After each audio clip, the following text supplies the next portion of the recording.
ஸ்ரீ கர்க சம்ஹிதை அஸ்வமேத காண்டத்தின் முதல் அத்தியாயம். அஸ்வமேத கதையின் முயற்சி. கர்காச்சாரியார் மற்றும் அரசன் வஜ்ரநாபனின் சம்வாதம். நான் நாராயண பெருமாளையும் மனிதர்களில் சிறந்தவரான நரனையும் வணங்கினேன். பிறகு சரஸ்வதி தேவியையும் வியாசரையும் வணங்கி ஜெய என்ற மந்திரத்தை உச்சரிக்க வேண்டும். பகவான் ஸ்ரீ கிருஷ்ணரை பெருமானாகவும் சந்திரனையும் சங்கர்ஷண பெருமானையும் வணங்குகிறேன். பிரத்யும்ன பெருமானையும் அனிருத்த பெருமானையும் வணங்குகிறேன். எங்கும் நிறைந்தவரும் மனிதர்களில் சிறந்தவருமான நாராயண பெருமானையும் அவருடைய செயல்களின் கதையை மொழியில் எடுத்துரைக்கும் பேச்சு தேவியான சரஸ்வதி தேவியையும் பகவானின் செயல்களை விரிவாக விவரிக்கும் வேதவியாச முனிவரையும் வணங்கி ஜெய வரலாறு புராணங்கள் போன்றவை ஓத வேண்டும். சந்திர பகவானான பகவான் ஸ்ரீ கிருஷ்ண பெருமானுக்கும் சங்கர்ஷண பெருமானுக்கும் பிரத்யும்ன பெருமானுக்கும் அனிருத்த பெருமானுக்கும் எனது மரியாதைக்குரிய வணக்கங்களை செலுத்துகிறேன். கர்காச்சாரியார் கூறினார், ஒரு காலத்தில் ரோமஹர்ஷண சூதரின் மகனான உத்கிரஸ்ரவன் முனிவர்களின் சபைக்கு வந்தார். அவரை கண்டதும் சௌனகர் அவரை வணங்கி அவரது நலனை விசாரித்த பின்னர் பின்வரும் வார்த்தைகளால் அவரை வாழ்த்தினார். சௌனக முனிவர் கூறினார், ஐயனே, உங்கள் வாக்கிலிருந்து நான் செவிமடுத்தேன். நான் முழு சாஸ்திரங்களையும் புராணங்களையும் பகவான் ஸ்ரீஹரியின் தெய்வீக லீலைகள் குறித்த பல்வேறு தூய கதைகளையும் கேட்டிருக்கிறேன். முன்பு கர்காச்சாரியார் எனக்கு கர்க சம்ஹிதையை ஓதி காட்டினார். அதில் தேவி ராதை மற்றும் பகவான் மாதவனின் மகிமைகள் பலவிதமாகவும் மேலும் விரிவாகவும் விவரிக்கப்பட்டுள்ளன. சுதானந்தரின் மைந்தனை, இன்று நான் மீண்டும் எல்லா துக்கங்களையும் அளிப்பவரான பகவான் ஸ்ரீ கிருஷ்ணரின் கதையை தம்மிடமிருந்து செவிமடுக்க விரும்புகிறேன். தயவு செய்து கவனமாக சிந்தித்து அந்த கதையினை எனக்கு கூற வேண்டும். ஸ்ரீ கர்கமாமுனிவர் கூறினார், சௌனகர் உட்பட 88,000 முனிவர்கள் அதே விஷயத்தை குறித்து விசாரித்த போது ரோமஹர்ஷனின் மைந்தனான சூதர் பகவான் ஸ்ரீ கிருஷ்ணரின் தாமரை திருவடிகளை நினைவு கூர்ந்து பின்வருமாறு கூறினார். சிற்றன்னை கூறினாள், சௌனகரே, பகவான் ஸ்ரீ கிருஷ்ண சந்திரரின் தாமரை திருவடிகளின் அமிர்தத்தை பருக இவ்வாறு பேராவல் கொண்ட புத்தி உடைய நீங்கள் பாக்கியசாலி. வைஷ்ணவர்களின் சங்கத்தை அடைவதே சிறந்தது என்று தேவர்கள் கூறுகிறார்கள். ஏனெனில் வைஷ்ணவர்களின் கூட்டத்தில் எல்லா பாவங்களையும் அளிப்பவரான பகவான் ஸ்ரீ கிருஷ்ணரின் கதையை கேட்க முடிகிறது. ஸ்ரீ கிருஷ்ண சந்திரரின் குணம் எல்லா அசுத்தங்களையும் நீக்குவதாகும். அவரை பிரம்மதேவர் சிறிதளவும் உமாவல்லப சிவபெருமான் சிறிதளவும் அறிந்திருக்கிறார். என்னை போன்ற ஒரு கொசு அவரை எப்படி அறிய முடியும்? வாசுதேவரின் லீலைகளின் கதை ஒரு சமுத்திரம். அதில் மூழ்கி திளைக்கும் பிரம்மதேவர் போன்ற தேவர்களால் கூட எதுவும் கூற இயலாது. அப்படியானால் என்னை போன்ற ஒருவன் என்ன கூற இயலும்? யாதவ மன்னன் பூபால சிரோமணி உக்ரசேனனின் யாகங்களிலே முதன்மையானதாக அஸ்வமேத யாகத்தை கண்டுவிட்டு திரும்பிய கர்காச்சாரியார் ஒரு நாள் தன் எண்ணங்களை பின்வருமாறு வெளிப்படுத்தினார். யாதவேஸ்வரா, பகவான் ஸ்ரீ கிருஷ்ணரின் கட்டளைப்படி துவாரகாபுரியில் யாகங்களிலேயே சிறந்ததான அஸ்வமேத யாகத்தை நிகழ்த்திய மன்னர் உக்ரசேனர் பாக்கியவான். அந்த யாகத்தை கண்டு நான் மிகவும் வியப்படைந்தேன். மிகவும் பரிபூரணமான பகவான் ஸ்ரீ கிருஷ்ணரின் லீலைகளின் கதைகளை குறித்து இதே போன்ற ஒரு வர்ணனையைத்தான் நான் எனது சம்ஹிதையிலும் விவரித்திருக்கிறேன் அல்லது இருக்கிறது.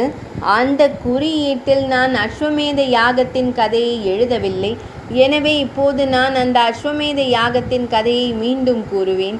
கலியுகத்தில் முழுமுதற் கடவுளான ஸ்ரீகிருஷ்ண பகவான் இந்த கதையை செவிமடுத்தவுடன் மனிதர்களுக்கு வாழ்வின் இன்பங்களையும் முக்தியையும் உடனடியாக அருள்கிறார். சௌனக முனிவர் இவ்வாறு கூறிய பின் பகவான் ஸ்ரீ கிருஷ்ணரின் பக்தியால் உந்தப்பட்ட கர்க முனி உக்ரசேனரின் அஸ்வமேத யாகத்தின் கதையை கூறினார். அவர் அஸ்வமேத சரித்திரம் என்பதற்கு சுமேரு என்ற அழகிய பெயரை சூட்டினார். முனிவரே, அவ்வாறு செய்ததால் கர்காச்சாரிய பெருமான் திருப்தி அடைந்தார். யாதவ வம்சத்தின் உன்னத குருவும் சிறந்த தத்துவ ஞானிகளில் மிகவும் சிறந்தவருமான சௌனக முனி 8 நாள் அஸ்வமேத யாகத்தின் கதையை கூறினார். பின்னர் அவர் நரேஸ்வர் வஜ்ரரை சந்திக்க ஸ்ரீ ஹரிக்கு மதுராபுரிக்கு விரைந்தார். அங்கே சனி சிரோமணி கர்கமுனி வானத்திலிருந்து இறங்கி வருவதை கண்ட வஜ்ரநாபர் பிராமணர்களுடன் எழுந்து அவர்களை வணங்கினார். அவர் அமர்வதற்காக ஒரு தங்க சிம்மாசனத்தை அளித்து தாமரை திருவடிகளாலும் மலர் மாலைகளாலும் அந்த முனிவரை வணங்கி அவருக்கு நறுமண தூபம் சமர்ப்பித்தார். 16 வயதானவரும் திடகாத்திரமான உடலும் பெரும் கரங்களும் கருமையான அழகும் தாமரை விழிகளும் கொண்ட வஜ்ரநாபன் குருவின் பாத நீரை எடுத்து தன் தலையில் இட்டுக்கொண்டு கரங்களை கூப்பி அவரிடம் பின்வருமாறு கூறினான். வஜ்ரநாபன் 100 சிங்கங்களைப் போல சக்தி வாய்ந்தவனாக இருந்தான். வஜ்ரநாபர் கூறினார், பிரம்மதேவரே, தங்களுக்கு நமஸ்காரம். வருக, நாங்கள் தங்களுக்கு என்ன சேவை செய்ய இயலும்? நான் தங்களை கடவுளின் அவதாரமாக கருதுகிறேன். முனிவர்களில் நீங்கள் மிகவும் சிறந்தவர். குரு பிரம்மா, குரு ருத்ரன், குரு பிரகஸ்பதி, குருதேவர் நாராயணரே, அந்த ஸ்ரீ குருவிற்கு நமஸ்காரம். முனிவர்களில் சிறந்தவரே, மனிதர்களுக்கு தங்கள் தரிசனம் கிடைப்பது அரிது. தேவரே, குறிப்பாக உலக இன்பங்களில் மூழ்கியிருக்கும் எங்களை போன்றவர்களுக்கு இது மிகவும் அரிது. கர்காச்சாரியார் என் குலத்தின் குரு. தேஜஸ்வினி யோக பாஸ்கர், உங்களை கண்டதாலேயே நாங்கள் எங்கள் குடும்பத்தினருடன் தூய்மை அடைந்துள்ளோம். யதுவம்சத்தின் பட்டத்து இளவரசரான வஜ்ரநாப மன்னனின் வார்த்தைகளை கேட்டதும் மகா முனிவரான முனிந்திரவ்யர் பகவான் ஸ்ரீஹரியின் தாமரை திருவடிகளை தியானித்தவாறே உடனடியாக வஜ்ரநாப மன்னனை அனுப்பினார். அவர் மகிழ்ச்சியுடன் கூறினார், இளவரசே, அரசரே, மகாராஜாவே, யதுவம்சத்தின் தலைவரே, நீங்கள் எல்லா நற்செயல்களையும் செய்துள்ளீர்கள். பூமியில் வாழும் மக்கள் அனைவரும் கீழ்ப்படிந்துள்ளனர். வத்சக, நீங்கள் அடித்தள மட்டத்தில் மதத்தை நிலைநாட்டியுள்ளீர்கள். விஷ்ணுராதன், தில்லீபதி, பரீட்சித்து தங்கள் நண்பராக இருப்பார். எனவே மற்ற மன்னர்களும் உங்கள் கட்டுப்பாட்டில் இருப்பார்கள். மிகச் சிறந்தது, நீங்கள் ஆசீர்வதிக்கப்பட்டவர். உங்கள் மதுராபுரி ஆசீர்வதிக்கப்பட்டது. உங்கள் குடிமக்கள் அனைவரும் ஆசீர்வதிக்கப்பட்டவர்கள் மற்றும் உங்கள் பிரஜ பூமி ஆசீர்வதிக்கப்பட்டது. பகவான் ஸ்ரீ கிருஷ்ணர், பலராம சுவாமி, பிரத்யும்னன் மற்றும் அனிருத்தனை வழிபடும் போது நீங்கள் சிறந்ததை அனுபவித்தீர்கள். நரேஸ்வரரே எவ்வித சந்தேகமும் இன்றி ஆட்சி செய்தார்.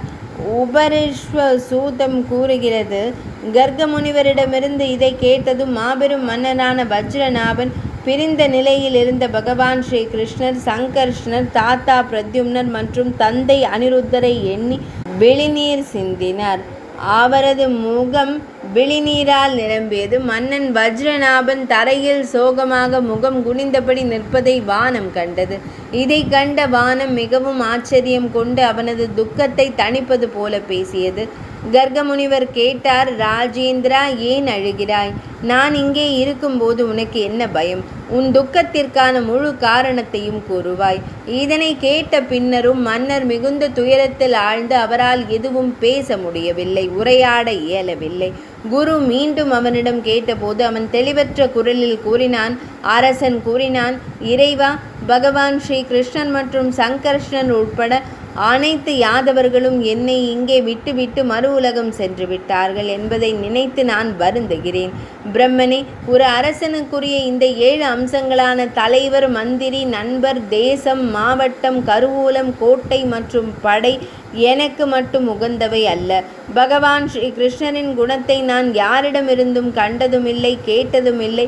தயவு செய்து அந்த குணத்தை எனக்கு கூறுங்கள். நினைவுகளின் அழிவை மட்டுமே நான் என் விழிகளால் கண்டேன். அதனால் என் துயரம் நீங்கவில்லை. முன்னர் சதுர்யுக வடிவில் பகவான் ஸ்ரீஹரி அலங்கரித்த நகரமும் கடலில் மூழ்கிவிட்டது. மேலும் பகவான் ஸ்ரீ கிருஷ்ணரும் பக்தியின் உன்னத இருப்பிடமான கோலோகத்திற்கு சென்று விட்டார். அவர் சென்று விட்டார். சீடன் அன்பு கொண்ட குருதேவா, தயவு செய்து கூறுங்கள், நான் இனி எதற்காக வாழ்வேன்?